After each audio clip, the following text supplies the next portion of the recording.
Well, let's bring in now the country's most experienced political journalist, Paul Kelly. Paul, wonderful to see you again. Thank you very much for your time. Now, you delve into this topic in your column today. How concerned are you about this isolationist push among sections of the Republican Party, and how influenced do you think Donald Trump would be by it if he became president? Well, I think it's very concerning. I mean, Tony Abbott, and I quoted Tony Abbott this morning saying that given the nature of the world at the moment, given the threats in Europe, in the Middle East, in East Asia, it's very important to have an incumbent in the White House who's got moral resolution and strategic strength. Now, the problem with Donald Trump is Donald Trump clearly is not prepared to fight in Ukraine. It was not just a question of being an appeaser, being probably the worst appeaser we've seen in Europe since the 1930s. He actually appears to be on Putin's side. And that is particularly dangerous because all these conflicts are tied into one another. The view of the Chinese, the view of the Russians is that America is weak, it's divided internally, that it's not prepared to fight, that it doesn't have the political or military will. Well, if Trump becomes president and does something to verify that, that will make the world far more dangerous even than what it is now. So yes, I think this is a very dangerous situation. It's not just about Ukraine and Russia, of course. It's if we don't stop Russia, if we don't stop Putin on Ukraine, he could go onto the Baltic nations, he could go into Poland, and it emboldens all of the dictators, Iran, North Korea, and China as well. Well, of course it will affect China, and China's watching the Ukraine conflict very, very carefully. And the whole question of deterrence in East Asia in relation to Taiwan, of course, depends upon the Chinese believing that America's support for Taiwan is genuine. So the whole question of deterrence rests on credibility.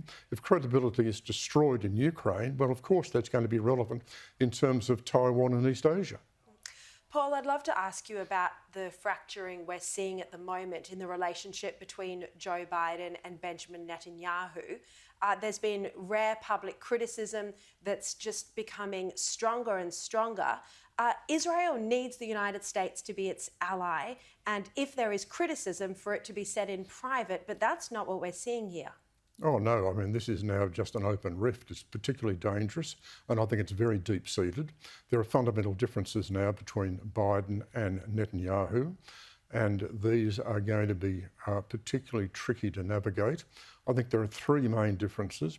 One is how this war is being pursued at the moment, with the Americans concerned, the Americans wanting some form of ceasefire. So you've got a difference there. Then you've got a difference in terms of the political arrangements in Gaza after the war.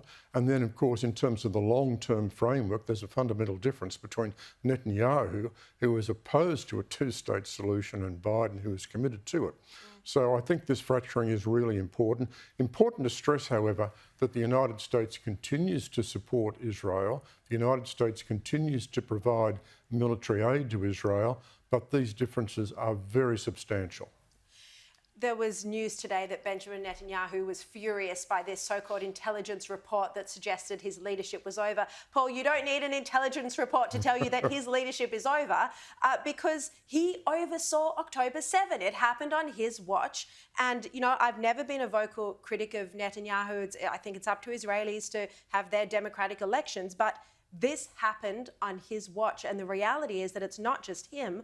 All of the heads of the departments, of the Defence Force, the intelligence, etc., they will all have to go. That's my information. No question about that at all. I mean, Netanyahu failed. His strategy failed because he believed that Hamas could be contained. That was proved to be wrong. The operational and intelligence failure around October 7 is unforgivable. Netanyahu at some point will have to go. He will go. There's no question about that. It's just a question of how this happens and what happens in the interim. Yeah, exactly. Paul Kelly, I can't give you enough praise for your columns every single week. They are the best thing about The Australian. Thank you very much for joining me. Very good to be here.